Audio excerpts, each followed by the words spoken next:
Hey, folks, how's everyone doing out there? Welcome to a Drink and a Wink live. I paused and close unused applications. Don't have any open. That's a Drink and a Wink tradition. Anyway, welcome today, and this is my first kind of long form video of 2022. I'm very happy to be here. It's been a kind of, I don't know what to say, let's say somewhat frustrating couple of weeks here. We're all dealing with the COVID once again. I mean, we've always been dealing with it, but there's stuff popping up. So for us, that has meant that we've been running around trying to get some more tests, trying to buy some tests, dealing with some people some family members that trying to keep them all healthy and straight and all that good stuff. So I know we're all in this together, and I know we're all frustrated with it, but felt like a good time to maybe settle in, kind of take the night off, and enjoy a more happy pursuit of talking about whiskey a little bit. The other thing I wanted to do is, after a bunch of jumping on and talking about one whiskey and all that, I've been kind of gotten away from doing any of these kind of features. So I thought I'd kind of bring something to you. Recently, I bought what's called the Drammer app, which is a iPhone or iPad. I think you can get it for Android too. It's an app that you can kind of log and talk about your collection amongst others. It was kind of fun, so I was kind of scanning through all the stuff that I have and all the stuff that I've bought and all the stuff that has been given to me. Thank you. You know who you are. I decided to kind of talk about a kind of it's a common topic amongst a lot of whiskey video people and blogs and all that. It's six on my shelf that I always replace. Okay, usually they're just talking about one type of whiskey, but I'm going to give you what I like to think of as let's say five, and I'm going to give you two of one. So what I'm going to do here is I'm going to talk about the Irish whiskey, the rye, the bourbon, the blended Scotch, and the two single malt scotches that I always have, meaning that when I see that the bottom of the bottle, I'm going to go and purchase another one if I have the money. I don't want a hole on my shelf where these five are. This is not saying that this is my favorite in any of these categories. Actually, it's not in any of the categories, although there's a couple that really are tops for me. But the way I'm kind of guiding this is I wanted to keep it where it's readily available. So these may not be. Some of these will be available in grocery stores, especially Tullamore Dew and some others here. But all of these would be able to be found in a normal, typical, good quality liquor store. I didn't want to pick anything that you have to kind of search around and buy on the second or aftermarket. And now, when it comes to the Buffalo Trace Distillery, that's pretty much everything that they have out. So I didn't want to, as much as I love Eagle Rare, it's hard to find Eagle Rare now. Not to mention something that's up in the price range, and quite frankly, even just their standard Buffalo Trace is sometimes hard to get. All right, I see a couple people on. Also, feel free to comment and say hi or whatever. I'm not going to go real long on this, but that's my goal. Let's talk about some other things. This may be a thing for you if you're kind of getting into whiskey and maybe just one area. This would be a good way to start off. Okay, I'm not saying this is definitive, and like I said, these are not my favorites in every range. As you can hear, Michelle's coughing up there. If we're dealing with something up there, fear not. As of right now, Michelle has been through about 4 rapid and 2 PCR tests, and they have all come back negative. She's on with her doctor. She has a little different thing there, but hey, say hi, Michelle. Okay. Anyway, we're dealing with that here, but we're 99% sure that she's dealing with something a little different scenario because she hasn't been out much, unfortunately. So I feel bad for her that she's going to have to take this whole break that we've had to kind of deal with this other cough and sickness. Anyway, getting back to this. So that was my first thing. The second thing is that I didn't want them to be too high in the price tag range. So what I tried to do is, single malt scotches, it's kind of tough to do that and not have it. It's a little more expensive. So what I did is I tried to round it off so that our average for these 6 bottles was under 40. Some of them are going to call fall way under that. A couple are going to be kind of a little above. But our average for these 6 bottles would be $40 and under. And then the third thing I wanted to talk about is I wanted to get away from maybe to a certain degree big brand names. Now some of these are owned by big name companies, but I just wanted to bring something a little more interesting, just grabbing the Jameson and the Irish, or the Glenmorangie Original 10, which is a great Scotch single malt Scotch whiskey, but maybe just wanted to kind of get a little a little far afield from that. Okay, and notice that my table is bumping into the camera. All right, so let's get started. We're going to talk first about an Irish whiskey. Now, we all know about Irish whiskeys. We have our favorites. There are ones that have been around forever. I was going to reach for my Jameson, but it's not there. So I'm going to give you my Irish whiskey that's never, I always have it. As a matter of fact, I actually have 2 bottles here because I always like to keep one around, because if we're going out somewhere, and I know that I'm not going to a place that, or a person's house that likes, we don't do that much right now, but I had bought this one for Christmas, and we ended up not getting together, with anyone for Christmas. So, and without further ado, Tullamore Dew. Okay, see how I did that? Tullamore Dew is an Irish whiskey. It's been around for a while, but they've kind of re-upped their game a little bit in recent years. It's becoming very popular, but it's actually a very old Irish whiskey. You are probably wondering why I'm not talking about Jameson. Well, there's a good reason for that. For my money, we know how Irish whiskey is made. Okay, the Irish whiskey can use many different grains. It could use malted barley or not. It's a big combination of different things. Across the entire spectrum of whiskey, I kind of like a lot of flavor profiles. I like everything from burnt fruit, burnt wood, real sweet fruit. I'm not real big on the big blast of sweet sugar, but I'll take it in moderation. The one thing that I kind of frown at across the whole world of whiskey is kind of a raw or a raw powdery grain feeling. I will get that sometimes more in Irish whiskeys and sometimes in ryes and bourbons. Not so much in single malt. I'm sorry, I should say Irish whiskeys and blended scotches. Not so much in ryes, bourbons, and single malt scotches, because those types of grains are used in the production. So when I drink Jameson, I get this kind of dry, grainy feeling, just like I don't know what it is, like raw grainy feeling, raw cereal feeling that I don't really always dig so much. I use it, if I'm having a shot, I'm drowning my sorrows, I'm pulling out the Jameson. But for something just a little bit more, and for just a couple more dollars, I really like Tullamore Dew. Let me tell you a little bit about Tullamore Dew.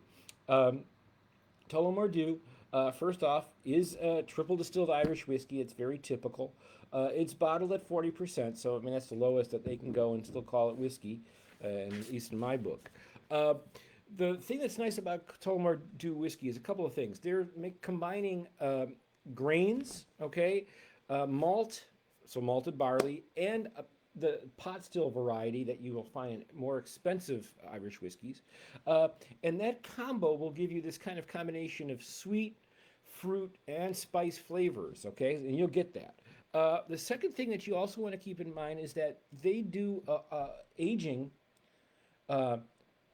in a couple of different barrels. So we're talking about fresh or just refilled barrels. You're talking about bourbon barrels that they get from here, from the United States, and finally they're using ex sherry butts or ex sherry casks to age this. All of that in a price tag of about $22. So that's why I like this a whole lot. All right, you're getting a lot of let's say you're getting a lot of juice for $22. Okay.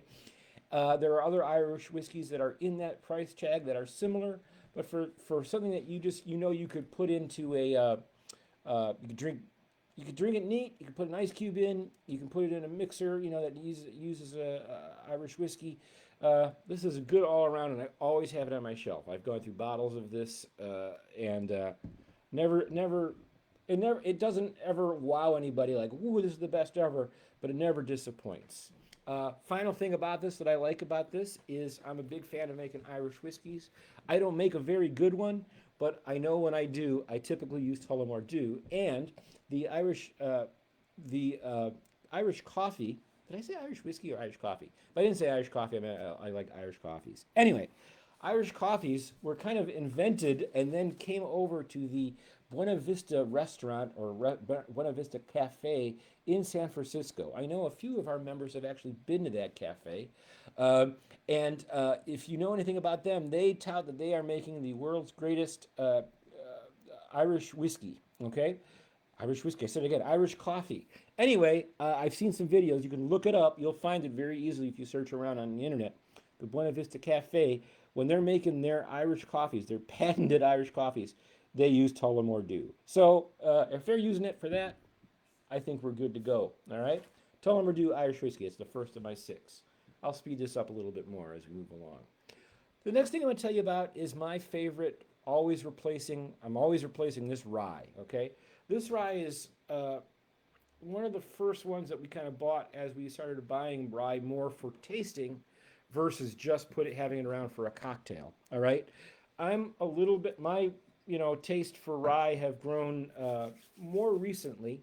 My wife has always been into rye, and that was kind of her first start with whiskey, along with some single malt Scotch whiskeys. But she kind of dragged me into rye, and I'm pleased that she did. The one I'm going to present to you here, we have a lot of choices in this area. Everything from Old Overholt at the sub 20 to all the way up into the Sazerac from the Buffalo Trace Company and their the tea. It goes on and on. I'm going to say that for my money, the one that we always replace, and we have replaced numerous times, is High West Double Rye. Okay? Some people are going to be wondering, like, you're picking a rye that's from Utah? Okay, well, I'll give you a reason why. All right, here's the first thing. When we're talking about rye, we have to really look and do a little bit of research and see what we're drinking, okay? There are many ryes out there that are coming from the East Coast tradition that are very high rye in the mash bill, meaning a lot of the grain that they're using is rye. There are many others, and this is my rye shelf right in the middle over here, that come to you that are really just barely rye, meaning that the only thing difference is the combination of grains equals up to just 51 or 52% rye, and that's it. So really, you're just drinking, like the Elijah Craig is a good example. I have both their, I don't know, they're kind of the second tier bourbon and rye, and that's a good example of the rye is just tickling the rye. It actually has a term in the whiskey industry called barely legal. I don't really like that kind of terminology. It gets a little gross, but that's what it is. It is barely rye. High West is not that, okay? So what High West has done is they are, I'm going to do a little bit of note reading here, sorry. They're very proud of their whole kind of vibe, so much as they actually sent a mug when I bought it. So I'm drinking High West Double Rye out of a High West mug. And they tout themselves as High West is Utah's first legal distillery since 1870 and the world's only ski-in gastro distillery. I have no need to ski into a gastro distillery. Quite frankly, right now I could skate into my local liquor store, so I don't need any more adventure. But if you want to, go for it. That's in Utah. But I love their double rye that they make. Now, one thing I love about High West is that they make no bones about telling you what is in these bottles, all right? There's only one little secret, and that's the combination of what I'm going to describe next. So what is double rye, and why is it called double rye? Okay, when they do their double rye, they are mixing 2 ryes. There is one rye from MGP, meaning it's sourced from MGP. MGP sources all kinds of whiskey companies. It's no secret, okay? Many of these ryes and bourbons here, if they're not kind of big names that they have their own distilleries, are being sourced, okay? So next time you buy that, what is that? The company that makes the Malort. When you buy their bourbon, you're not buying their bourbon. They're buying something that they bought from MGP, which is fine, okay?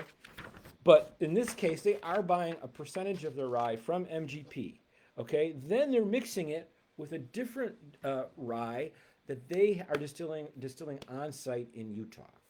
So much so that I'll give you the recipe. So the MGP one is 95% rye and 5% malted barley. Okay, their rye that they're distilling is 80% rye and 20% malted rye from High West Distillery. Okay, so that's what the combination is. I just love that kind of that forwardness of what is in their recipe. It's really kind of a cool thing. I love it. Now I'll talk about the taste, and since I have a little bit in the glass or in the mug, I'll let you know. Mm.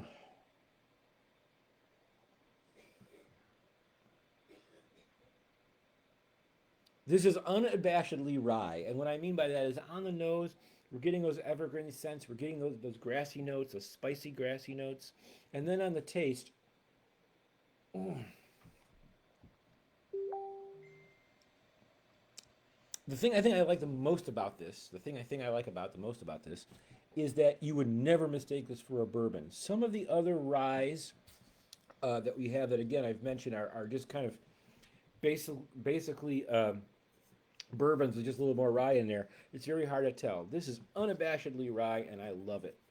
There's still some caramel notes in there, but there's a grassy spiciness, and the earthiness of the rye is just perfect on this one. I think I've said enough about High West. One more thing. I'm sure there's probably some colorant added, but it's non-chill filtered, which is very hard to get. They also bottle this at what is this at 46%? So you're getting a little bump. 35 bucks on this in most places. This is a great deal. I buy this. I don't love drinking it. Michelle loves this one. The other thing I like about this is it's it's a really high quality product. It's really rye-y, if that's a word, rye-ish. That's another word that maybe that doesn't exist. Who cares?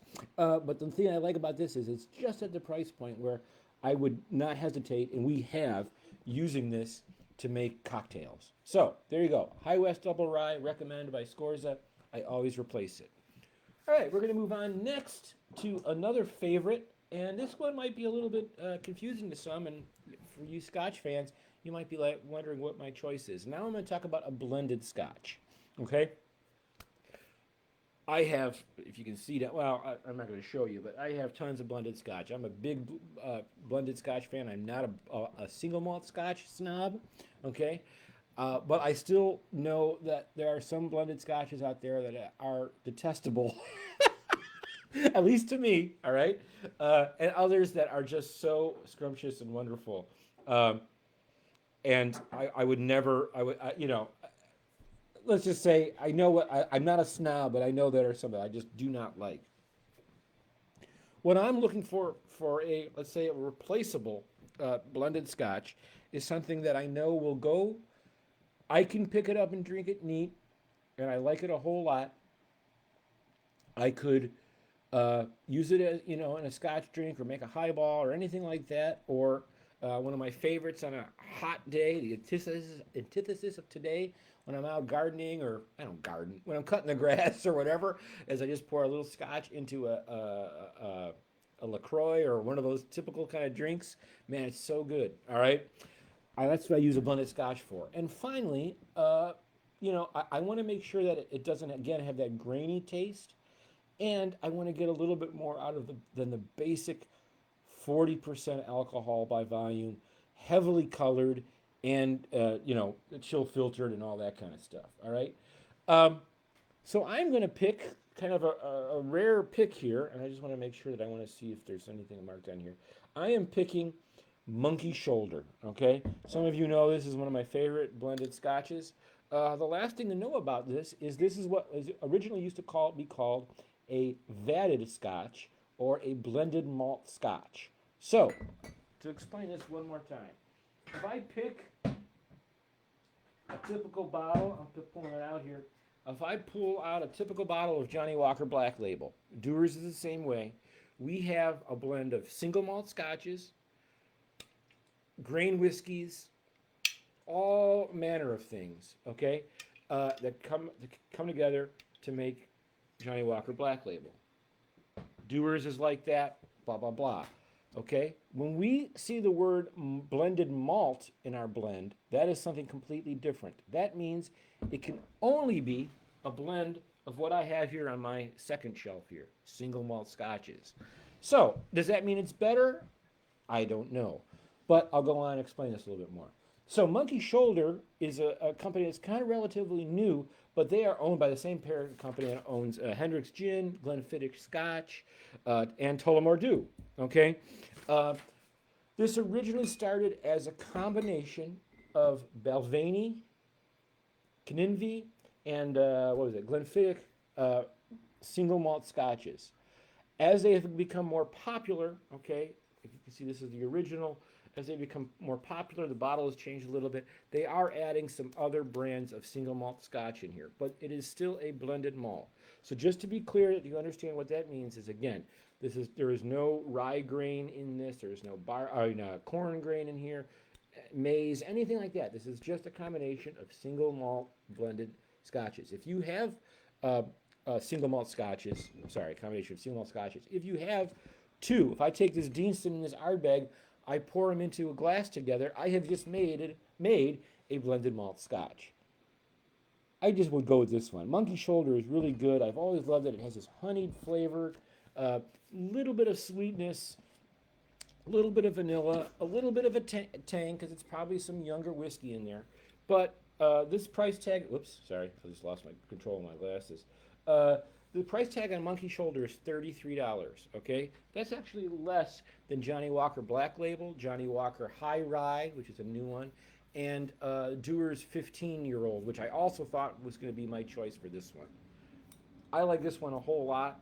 This really goes with a whole lot. Everything from I can sip this neat, might be a little tangy, a little bit bitter for that because it's young, but it's just a really good quality dram. I love throwing one cube in it and sitting back, and just has this nice flavor. And for being a all malted barley, as I said before, there's a little bit of a corn flavor on this in a good way, like a buttery movie popcorn kind of flavor on this. Okay, which is kind of a rare taste in Scotch, but I love it. It's also bottled at 43%. So again, a lot of the Johnnie Walker products going up much higher than $33 are still going to just bottle at 40%. So that's why, whoops, that's why I just knocked my glass. That's why I knocked my glasses off. Monkey Shoulder. If you're wondering why it's called Monkey Shoulder, there is not any parts of a monkey in that Scotch. Okay, that would be illegal and cruel. Breaking laws in many, many countries, I think, if you did that. What that refers to is a condition that Scotch producers would get when they were in on what was called the malting floor, okay, which is where they spread out this barley and there's heat coming on underneath. They'd have to turn that. And they had this big thing that looks like a spade or a shovel, and they would have to turn this malt, okay, on the floor. So they would come up, they would just be turning and turning. And I guess they would get this Monkey Shoulder. And I relate to it because if you're a drummer and you're primarily a jazz drummer and you play traditional grip, we get the same thing. Other than that, we always have this, like, the left hand shoulder can kind of seem locked in here. So drummer shoulder, Monkey Shoulder, name it by any name. It's painful, but a little bit of this will make it go away. There you go, Monkey Shoulder blended malt Scotch whiskey. I love it. That's my choice for blended Scotch. Now we're going to get into a couple of final categories. I decided to talk about my single malt scotches, and I couldn't just pick one because I wanted one that was totally devoid of anything related to peat, and I wanted one that, Jeff, don't make the woman shout. She's all right. She's been shouting at me earlier today, so she has to be feeling somewhat good. There you go, Jeff Hedberg. I couldn't pick just one scotch. I wanted one that was completely devoid of peat and one that was kind of a peat bomb. There are some others here that were disqualified because I think they are definitive, but they are over the price tag of what we were talking about that would put us over our sub 40 average going up high. And these are not cheap, but that would be that. And I can show you right here. For instance, speaking with Jeff Hedberg, it was very nice to give me this bottle of Clynelish 14. That might be one of the best and most definitive all-around scotches that you might drink. I love Bunnahabhain 12, but that kind of falls in between a peated and non-peated. So, I could, of course, could have gone with the old standard, which is what I tell anyone who's first trying to get into peat. Could have picked Glenmorangie Original, the 10-year-old, or it's tucked back there, so I'm not going to pull it out. But the Glenfiddich 12, I always like to call it the deer head because it has a deer in the bottom in the triangular box. I didn't pick that. Okay, we'll get to that later. So first, we're going to talk about my peated Scotch. Okay, so some of you are peat nuts. Peat nuts. Oh God, wow, I say for nice peat nuts right now. Peat crazy, Peat fans. Some of you are not. I went around a lot on this one. There's a lot of choices, but the one that I'm going to pick for now as being the definitive is good old Ardbeg 10. Okay, Ardbeg 10 is my favorite. Again, 10-year-old kind of definitive peated single malt Scotch. I had lots of choices. I had Ledaig 10, which I just got. That would be good, but that's not the definitive. That's an interesting. I, of course, could have pulled out the old friend Laphroaig 10, okay? And I could have pulled out a Lagavulin. That might have been putting us out of the price tag. So that's why I went with Ardbeg. Let me tell you a little bit about Ardbeg and why I love it so much. First off, when we're talking about maturation, okay, in the cask, they're only using first and second fill casks, okay? These are not old, dusty casks. They kind of reuse and reuse. Most of the time in these younger age statements and more traditional age statements, they're just using ex-bourbon barrels for their aging, okay? But they do some different things with other casks and other kind of more interesting expressions. They do not peat their malt, but the malt is peated to a level of 50 points per million, okay? Ardbeg uses the most phenolic malt in the business, meaning the smokiness. So parts per million, or phenols per million is actually what I mean, is the smokiness that you're hitting. 50 is a real great level for me. The only ones that do much, much more are Bruichladdich with their Octomore series, and they're really just trying to tear your head off via head fire. I know there's a head cold. Let's call it a head fire. All right. If you like that, go for it. Ardbeg 10 is one of my favorites because it brings everything that an Islay peated malt has, or has to offer. There's smokiness. There's a lot of seaweed. There's a lot of oceanic flavors. But the one different, and surprisingly, there's a lot of sweetness. And the thing that I love about this, I had just a little bit earlier. I can't drink all of them on camera, or I will not make it to the end of the video. But the thing that I love about this one in particular is when you first get it, you get some sweetness. You get that flavor of a bourbon cask. You kind of, there's some fruit there. There's some sweet fruit, both like fresh fruit and ripe fruit. Everything you wanted. Then as it kind of moves into the finish, that's where you start getting your peat smoke and charcoal and seaweed and what else? Briny flavor, a little bit of saltiness. The one big difference between that and Laphroaig 10, I'll pull it out again, and I've described this before in a video, but Laphroaig 10, I have a 17 up there, which is a sample bottle. The one thing about the difference is that Laphroaig goes a little medicinal, a little bit of iodine, a little bit of almost cigarette, or I mean, what am I thinking of? Kerosene or cigarette lighter smoke, like butane. No, that kind of that smell. Some people adore that flavor. Okay, not my favorite. And when I want it, I'll go for Laphroaig, but that's not always. Whereas Ardbeg always hits me real good. A little bit of that meaty flavor, that smoked meat flavor. It's just so good. I love Ardbeg 10, and I'd really recommend, if you haven't gotten a Scotch, a peated Scotch, and you really want to know about peated single malt Scotch, that is the way to go. Ardbeg 10. Okay. Other contenders could have been the young Lagavulin 8. As I said, Laphroaig. There's many others. But for your price tag, that's also our most expensive Scotch whiskey. Ardbeg and Laphroaig 10 both kind of pile in at around the $60 range. Sometimes the Laphroaig 10 will be a little cheaper, and sometimes you'll see the Ardbeg on sale. But that's where it usually retails in on that price. Next, let's get to bourbon. All right, I know everyone wants me to talk about bourbon. Now, what I did here Yeah. Okay. Sorry, I crossed myself up here. I poured the last two here. I poured some bourbon and some Deanston, and I got my glasses screwed up, and I can tell just actually without even smelling them, I can tell which one is which. Um, but I got myself sorted out. So let's get to bourbon. Now, bourbon. Look at this shelf right here. Okay. I mean, I'm not even a definitive bourbon collector, and there's 30 of them on there or whatever. So this choice of the one that I always replace is on my shelf. So, I mean, it is a difficult choice. I don't know why I just said in my shelf, but let me talk about it. So I decided after thinking of all the different things is, first off, I have to knock off as much as I love all my Buffalo Trace products like Elmer T. Lee and Blanton's and the Buffalo Trace, uh, Standard, Eagle Rare, Colonel E.H. Taylor, Benchmark, Ancient Age, Weller's, all those. I took them off my list because they're just so hard to find.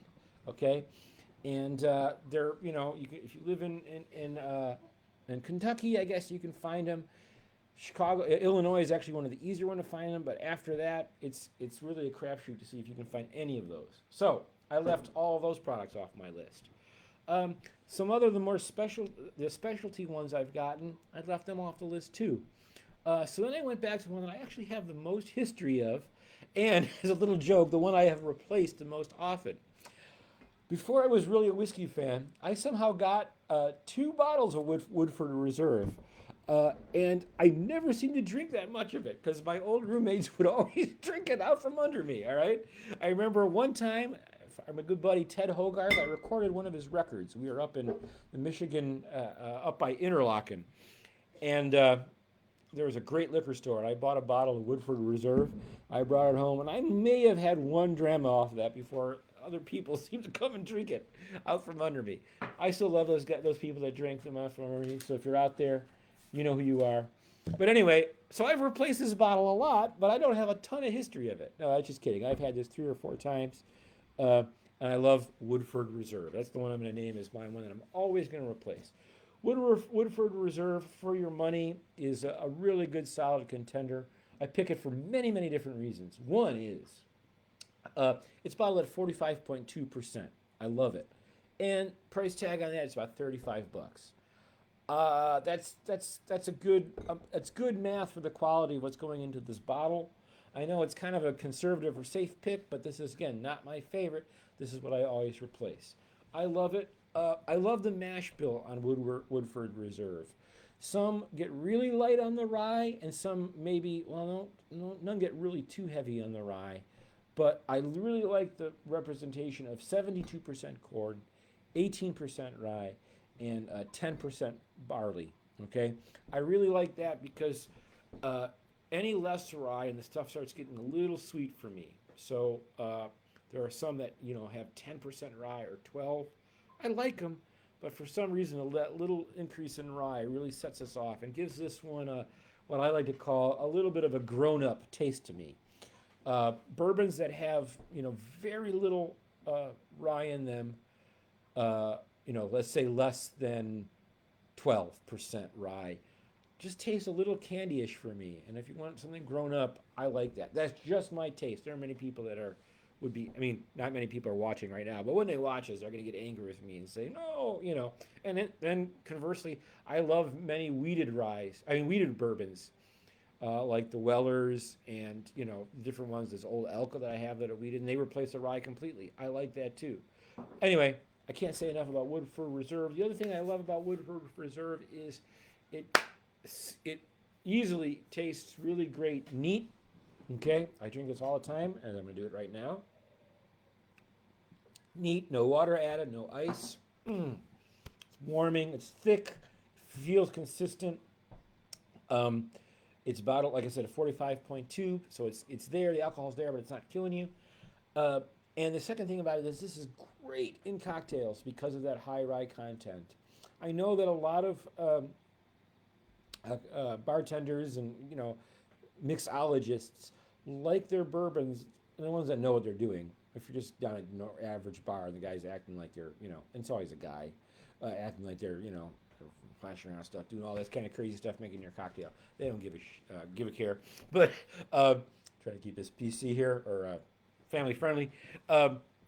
not that boy, I'm going on a tangent. Not that anybody under 18 is going to be drinking, much less or 21 going to be drinking. All right, you know what? Let's take two on that. So anyway, yeah, a lot of bartenders and mixologists like to use bourbon that has a little bit higher rye content. So I love this. I would say the same thing about Woodford Reserve's rye too. Really good. I'm going to shut up, show you that bottle, and I have a little bit of Woodford Reserve in my glass. I'll just give you a little bit of tasting notes. We're going to pull this in before 8:15. Mmm. Oh boy. Right on there, there's a little bit of that cherry scent. It's not overpowering. There's two things that always differentiate bourbons for me from the pack. If it's got a cherry scent, there's one. I should say three. So cherry scent, if I get some kind of clove or nutmeg or not so sweet, and then the third one is a buttery flavor. Cherry, check.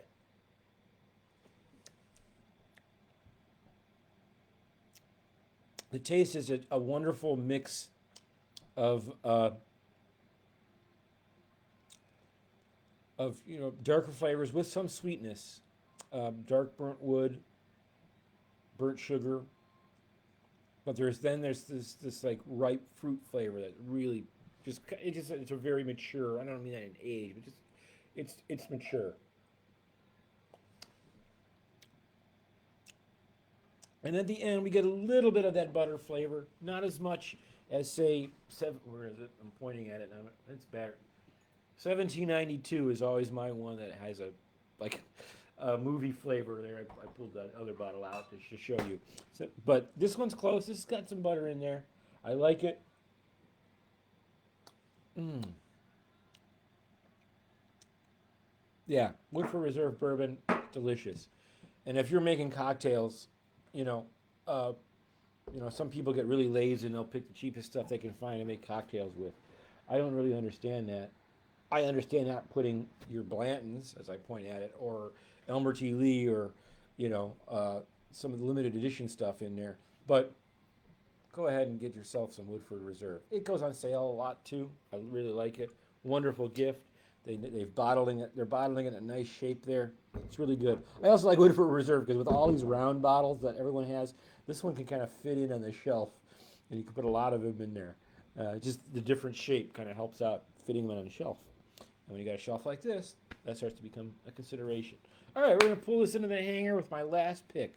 So this is a single malt Scotch whiskey, non-peated. Now, because that's my biggest fan. When you look at this shelf, or my biggest fan, my biggest thing, kind of non-peated single malt Scotch whiskey. This was very difficult. I mean, I could have. I just look over my shoulder and I see 6 others that I could have named this. But the one that I'm going to replace is actually one that's relatively new to me. Now, if you're a single malt Scotch whiskey fan, you're watching any other sites, you will not be. This will not be a surprise to you that Deanston 12 is one of my favorite single malt Highland / Speyside type single malt Scotch whiskeys. Okay, I'm going to taste it right now. Oh, right out of the chute. You know what? I'm going to do this right now. Since I have the technology, I'm going to zoom in right now and just watch my face after this nose. If my camera settings app will ever open. All right, we'll zoom in here. All right, ready? Oh. There you go. I'll go back out.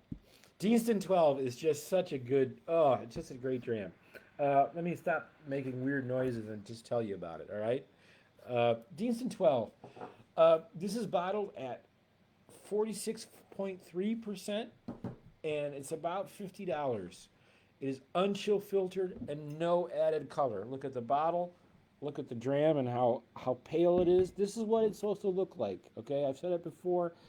Whiskey, Scotch whiskey especially, is not supposed to look like some caramelized, sugar. It's supposed to look like, well, pee. Sorry, I hate to say it, but that's what it's supposed to look like. And that's what this is all about. All natural. Oh, you get this malty kind of cereal flavor on that. Toffee. A little bit of heather. Oh boy, this is so good. Um, I might have been stuttering here. Oh, I'm telling you, this is heaven. Um, try a taste of this.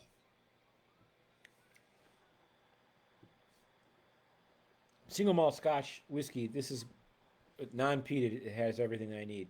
A little bit of fruit flavor, a little bit of a wafer dryness to it, crispness to it.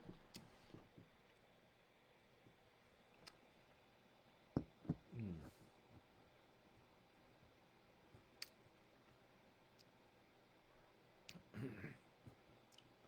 Oh, every time I drink this, I go nuts about it. If you take one thing of this video, get yourself some Deanston 12. All right. If you're not a single malt Scotch whiskey fan, I would say that's a place to start. Okay. Here's what I love about this. This is wonderful. I don't know that it's been aged in a lot of different barrels. I'm not really even sure if I know what they do in terms of the aging, uh, or if it's just ex-bourbon barrels. Let's see if it says anything. Nope, doesn't. But unchill filtered and you age an ex-bourbon cask for 12 years. That's it. Here's the thing that I love about it. I get a little bit of that, okay? But I just get that ex-bourbon flavor, and I get it that it's been aged in ex-bourbon cask without getting the taste of kind of an old, worn-out wood. The only thing bad I would ever say about some of the standard ones that I've talked about, Glenmorangie Original, Glenfiddich, a couple of the other ones that maybe would be a little bit less than the price tag, but is that sometimes you will get Glenmoray or Glenmoray, Glenmoray, Glenmoray. I've had that. You get a big blast of oak and almost like a cedar feeling. Sometimes I like it, but if it's too much, it kind of ruins and overpowers the flavor. My mouth is still reacting to this change on this Deanston 12. Getting a little bit of pineapple at the end, a little bit of honey at the end. Uh, Anytime a single malt Scotch whiskey can can pop out pineapple from some other more standard fruit scents, I love that. Deanston does it. Old Pulteney to a certain degree does it. Glenallachie does it. Uh, oh, so good. All right. So that is Deanston, I just want to mention, I said it was 46.3% at $50. I don't think there's a much better value in single malt Scotch whiskey than Deanston 12 at $50. All right. Again, unchill filtered, no color added. They bottle it pretty strong at 46.3. You know, Glenmorangie Original 10 is only at 43, I think. I can't think of anything better. So um, I'm probably gonna wrap up with that here. This is my six on the shelf that I always replace. Real quickly again, Tullamore for Irish whiskey, High West Double Rye for my rye, Monkey Shoulder as my blended, Ardbeg 10 for my peated single malt Scotch whiskey, Woodford Reserve for my bourbon, Woodford Reserve for my bourbon. That's a little hard to say. One for my baby, Woodford Reserve bourbon. And finally, single malt Scotch whiskey, unpeated, Deanston 12. All right. I want to thank everyone for checking out and hanging out here. I thought this was going to be about an hour, half an hour, but it went a little long. That's okay. Check back. Let me know what your replaceable ones are. Ones are. What I mean is ones that you really dig and that you always keep on your shelf, no matter what. You know what I mean? And don't worry about the price stuff. That's cool. Just comment below and tell me what you like and what the types of things that you always keep around. Uh, Again, this is not a definitive list, but these are my favorites. And if you had to take all these away from me, and I just had these six, I'd be a very happy fellow. All right? I hope you're very happy people. And thanks again for hanging out. And next time, I think what we're going to start doing is my next series is going to be kind of a single from the shelf. Okay, I'm going with this from the shelf theme. And I'm just going to pick one. Just doesn't matter what company it is, but one, whether it's rye or bourbon or single malt Scotch, one where that Michelle and I have purchased. I don't want to leave her out of this because she's part of this, and she loves Scotch or whiskey as much as I do. One where we have bought maybe two and or three products from the same company, and those are standouts for us. So I think that's what's going to be my from the shelf series. Will be featuring some of our companies where instead of replacing them, we've bought multiple products from this distillery and or company. All right, or bottler. That's what I think what's coming up next. Have a good one. Stay safe. Go get yourself, healthy, and maybe get a test. And I'm going to go back to kind of wondering. I'll leave you with this: is it worth looking up if the iHealth company is making all these tests, if they're a publicly traded company, and will we have as much consumer confidence in buying that stock as we would their tests? I have no idea. All right, there you go. Have a good one.